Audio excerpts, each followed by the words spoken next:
नमस्कार दोस्तों, मैं प्रीति। स्वागत है आपका मेरा YouTube चैनल पौराणिक कथाएं एक भारतीय संस्कृति में। दोस्तों, मैं आज आप लोगों को बहुत ही रोचक और ज्ञानवर्धक कहानी सुनाने वाली हूँ। कि कहानी का शीर्षक है चिड़िया की महाशिवरात्रि और ये कथा का उल्लेख शिव महापुराण में भी किया गया है। इसलिए देवों के देव महादेव भी कहते हैं कि जो लोग सच्चे मन से ध्यान पूर्वक इस कथा को अंत तक सुनता है, उसके सभी प्रकार के पाप नष्ट हो जाते हैं और वो पुण्य के भागी बनते हैं। तो आप लोग भी इस कथा को अंत तक जरूर सुनिएगा और अपनी परेशानियों से मुक्ति पाइएगा। दोस्तों, इसी के साथ मैं आप लोगों से अनुरोध करती हूँ कि अगर आप लोग मेरे चैनल को अभी तक सब्सक्राइब नहीं किए हैं तो प्लीज मेरे चैनल को सब्सक्राइब जरूर कर लीजिएगा और बेल आइकन पे जाके प्रेस भी जरूर कीजिएगा, जिससे हमारी नई नई कथा की नोटिफिकेशन आपको मिलते रहेगी। धन्यवाद। अब मैं कथा को आरंभ करती हूँ, तो आप लोग मेरे साथ बने रहिए। दोस्तों, प्राचीन समय की बात है। किसी नगर में एक सेठ और सेठानी रहते थे। उनके पास धन वैभव की कोई कमी नहीं थी, लेकिन वो पूजा पाठ और दान पुण्य कभी नहीं किया करते थे। जिस जगह पर सेठ की हवेली थी, वहीं पर एक बहुत ही पुराना पीपल का पेड़ था, जिस पर एक चिड़िया अपने पूरे परिवार के साथ उसी पेड़ पर रहती थी। चिड़िया के परिवार में चिड़िया, चीड़ा और उनके दो छोटे छोटे बच्चे रहते थे। चिड़िया रोज सुबह सवेरे अपने घोंसले से बाहर निकलती और नगर का भ्रमण कर दाना चुनती और शाम ढलते ही पुनः लौटकर घोंसले में आ जाती और अपने बच्चों को दाना खिलाती थी। चिड़िया रोज सेठ के हवेली में भी जाती थी, लेकिन उसको वहाँ कभी भी एक दाना अनाज खाने को नहीं मिलता था। चिड़िया एक दिन अपने मन में सोचती है कि पूरे नगर भर में सबसे धनी इंसान सेठ ही है, लेकिन कभी भी कोई नेक कार्य एवं धार्मिक कार्य नहीं करता और दान पुण्य भी नहीं करता। इतना धन रहने का क्या फायदा जो किसी के काम ही ना आए। दूसरे दिन चिड़िया सुबह जल्दी उठ जाती है और सेठ की हवेली में चली जाती है। जब चिड़िया सेठ की हवेली में प्रवेश करती है तो देखती है सेठ और सेठानी का चेहरा बहुत ही मुरझाया हुआ है और दोनों आपस में कुछ बातें कर रहे हैं, लेकिन चिड़िया के कानों तक उनकी आवाज नहीं पहुंच पा रही थी। चिड़िया के मन में जिज्ञासा हुई कि आखिर किस बात के लिए सेठ और सेठानी इतना उदास हैं। ये सभी चीजें जानने के लिए चिड़िया उनके नजदीक जाकर बैठ जाती है और उन दोनों की बातों को सुनने लगती है। सेठानी सेठ से बोलती है कि स्वामी, हमारे पास इतना धन है, लेकिन हम लोग कभी दान पुण्य नहीं करते और ना ही कोई धार्मिक कार्य। हम दोनों के मरने के बाद इस धन का क्या होगा, क्योंकि हमारी तो कोई संतान भी नहीं है। तो सेठ बोलता है, इसमें मेरी क्या कसूर है? शायद हमारे नसीब में पुत्र की प्राप्ति नहीं है, इसलिए हम लोग जब तक जीवित हैं तब तक इस धन का उपयोग करेंगे। मरने के बाद जिसका नसीब में होगा वो खाएगा। इतना कहकर सेठ चुप हो जाता है। चिड़िया ये सभी बातें सुनकर पुनः अपने घोंसले में वापस आ जाती है और सेठ सेठानी के बारे में सोचने लगती है। चिड़िया अब रोज सुबह उठकर पहले सेठ की हवेली में जाने लगी और सेठ सेठानी की बातों को सुनती। सेठानी भी रोज सुबह चिड़िया को देखकर खुश होने लगी और चिड़िया के प्रति लगाव होने लगा और सेठ से छुपकर सेठानी रोज चिड़िया के लिए अपने आंगन में दाना डालती। यह सब देखकर चिड़िया भी बहुत खुश होती। चिड़िया को भी सेठानी से लगाव हो गया। चिड़िया सोचती है कि सेठानी कितनी सुंदर, सुशील और संस्कारी है, लेकिन संतान नहीं होने के कारण कितना उदास रहती है। यह सब सोचकर बहुत परेशान हो जाती है। चिड़िया सोचती है कि क्यों ना कैलाश पर्वत पर जाकर देवों के देव महादेव से सेठ और सेठानी के लिए अरदास किया जाए। इतना सोचकर चिड़िया अपने ये सब सोचते हुए चिड़िया पुनः अपने घोंसले में आ जाती है और वो अपने पति चीड़ा से कहती है कि मैं कुछ दिनों के लिए बाहर जाऊंगी और आप अपने दोनों बच्चों का ख्याल अच्छे से रखिएगा, मैं जल्द ही वापस आ जाऊंगी। इतना कहकर चिड़िया सो जाती है और दूसरे दिन सुबह जल्दी उठती है और वो अपने घोंसले से बाहर निकलती है और फुर्र से उड़ जाती है और उड़ते उड़ते कैलाश पर्वत पर पहुंच जाती है और माता पार्वती के चरणों पर गिरकर बेहोश हो जाती है, क्योंकि चिड़िया 4 दिन से भूखी प्यासी लगातार दिन रात उड़ रही थी, जिस कारण वो कमजोर हो गई थी। माता पार्वती जब चिड़िया को देखती है तो अपने हथेली पर उठाकर उसे प्यार से सहलाती है और पानी की कुछ बूंदें डालकर चिड़िया को होश में लाने की कोशिश करती है। कुछ ही देर में चिड़िया को होश आ जाती है तो माता पार्वती पूछती हैं कि तुम कहाँ से आई हो और किस लिए आई हो, कारण बताओ। तो चिड़िया अपने नगर का नाम और सेठ सेठानी की व्यथा माँ पार्वती को सुनाती है। तो माँ पार्वती चिड़िया से कहती है, ठीक है, मैं महादेव से बात करके तेरी समस्या का समाधान करवाती हूँ, तुम थोड़ी देर इंतजार करो और दाना पानी खाओ, क्योंकि अभी महादेव सो रहे हैं।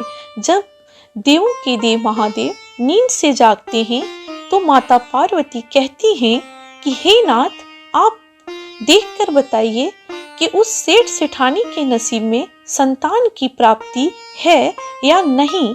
तो महादेव ध्यान लगाते हैं और देखकर बताते हैं कि हे प्रिय, इनके नसीब में पुत्र की प्राप्ति नहीं है। ये सुनकर माता पार्वती भोलेनाथ से जिद करने लगती है कि स्वामी, आपको तो सेठ सेठानी को एक पुत्र देना ही होगा। भोलेनाथ माता पार्वती को बहुत समझाते हैं कि आप हट ना करें, क्योंकि कुछ नहीं हो सकता, क्योंकि सेठ सेठानी कोई भी नेक कार्य नहीं करते और ना ही धार्मिक कार्य, इसलिए उनको पुत्र की प्राप्ति नहीं हो सकती। लेकिन जब माँ पार्वती बार बार जिद करती है तो भोलेनाथ कहते हैं कि ठीक है, मैं उनको एक पुत्र दूंगा, लेकिन उनको दान पुण्य, पूजा पाठ, यज्ञ या सहायों का मदद करना होगा, नहीं तो उनका पुत्र अल्पायु होगा। चिड़िया हाथ जोड़कर भोलेनाथ से प्रार्थना करती है और कहती है, मैं अपनी ओर से पूरी कोशिश करूंगी कि सेठ सेठानी दान पुण्य करे, नेक कार्य करे या सहायों का मदद करे, मैं अपनी ओर से पूरी कोशिश करूंगी। इतना सुनकर भोलेनाथ तथास्तु कहते हैं और चिड़िया माँ पार्वती और बाबा भोलेनाथ का चरण छूकर आशीर्वाद लेती है और पुनः लौटकर अपने घोंसले में आ जाती है और वो पहले की भांति रोज सुबह उठकर सेठ की हवेली में जाती और अपने भाषा में ची ची करते हुए सेठ सेठानी को नेक एवं धार्मिक कार्य करने के लिए कहती।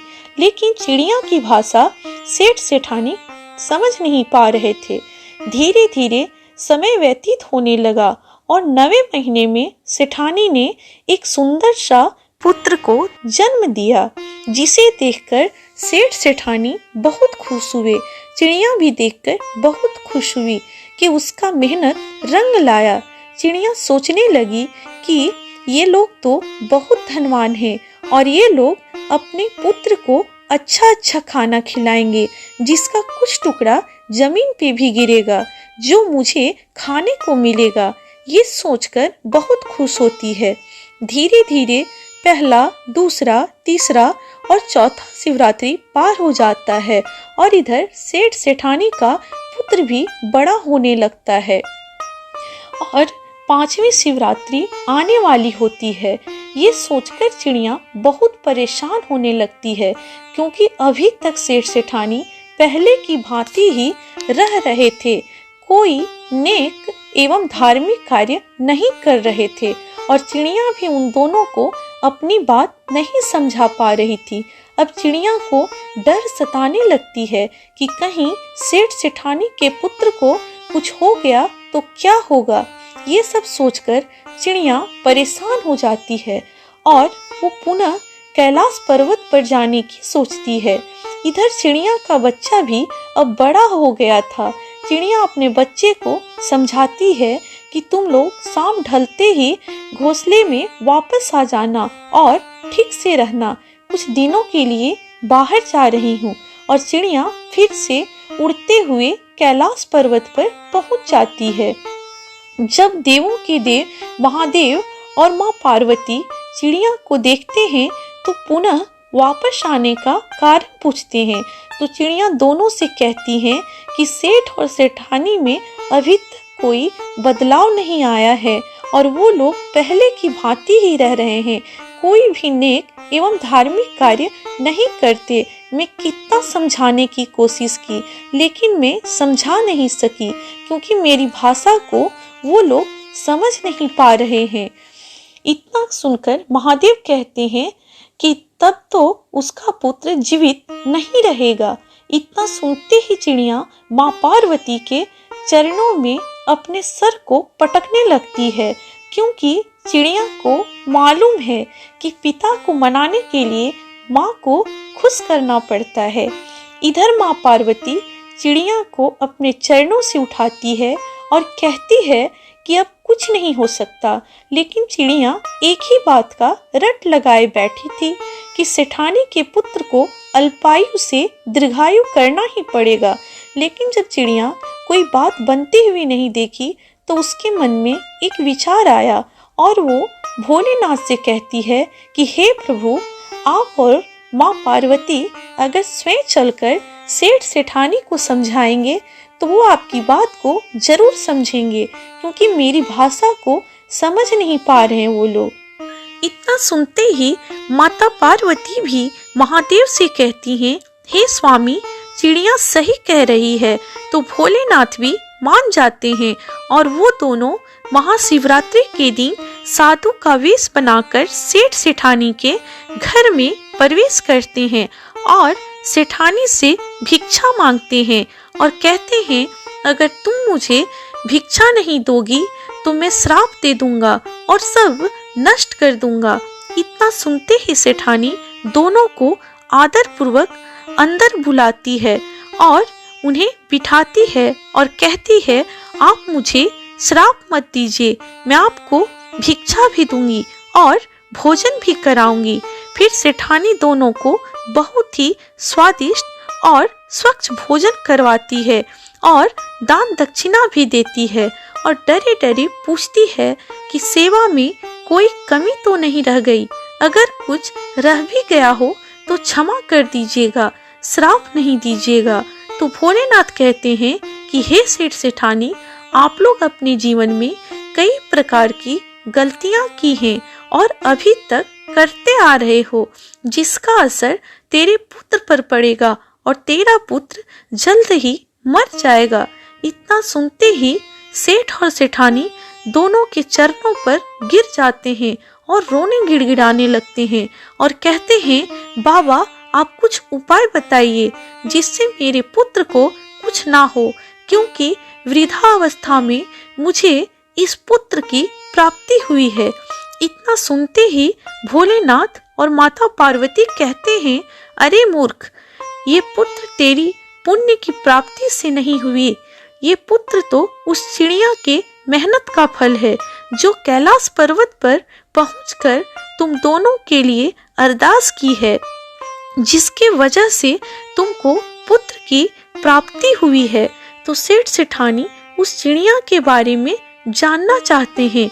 तब तक वो चिड़िया भी वहां पहुंच जाती है और माँ पार्वती और भोलेनाथ का चरण स्पर्श करती है और बहुत खुश होती है कि उसकी मेहनत रंग लाई।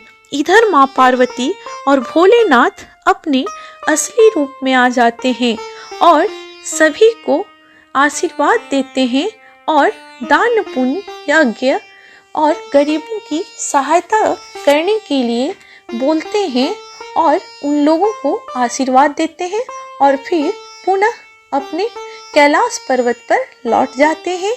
तो दोस्तों, आप लोग भी अपने जीवन में नेक एवं धार्मिक कार्य जरूर कीजिएगा। और इसी के साथ मैं अपनी कथा को यहीं पे समाप्त करती हूँ। मिलूंगी अगली कथा में, तब तक के लिए नमस्कार।